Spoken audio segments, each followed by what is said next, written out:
তুই লই আইলি? আমি তো বুঝলাম না, তোর কথা বুঝলাম না। আমি তো তোর কথা আমি তোর চাইও বুঝলাম না। আরে থামেন আপনারা, আপনার কথা এবার আমি বুঝছি। আপনার বাসায় কোনো লোক যায় নাই? আমার বাসায় লোক থাকলে আমি তোর এনে খয়রাত চাইতে আইছি।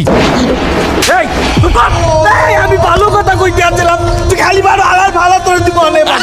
এ, তোমার বাড়িও লোক যায় নাই, আমার বাড়িও লোক যায় নাই, খালি লোকটা গেলে কোথায়? আমি বলতে আছি আজি সাহেব, জাকাত দেওয়ার মতো নেক কাজ আল্লাহ তাআলা সবাই দিয়ে করায় না। তাছাড়া আপনাকে জাকাত দেওয়ার ভিতরে রিয়া আছে।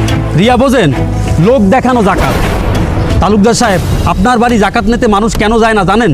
গত বছর আপনি যেখানে জাকাত দিয়েছিলেন অনেক লোক জমায়েত করছিলেন, মনে হচ্ছিল কি কাউয়ারে আপনি ভাত ছিটাইতেছেন। তাছাড়া আপনার এই গুন্ডা বাহিনী এই লোকগুলো লাঞ্ছিত করছে, লাথিগুতা মারছে, তাদের আত্মমর্যাদায় লাগছে। গরিব বললে তারা কি মানুষ না? এই জন্য তারা আর আপনার বাড়ি জাকাত নিতে যায় নাই। আর আজি সাহেব, আপনার বাড়ি কেন জাকাত নিতে যায় না জানেন? আপনি জাকাত নিতে গেলে হ্যাঁ ভিডিও বানান, আর এই ভিডিও নানান জায়গায় প্রচার করেন। হ্যাঁ মধ্যবিত্ত, হ্যাঁ একটা সম্মান আছে, ন্যূনতম সম্মান আছে।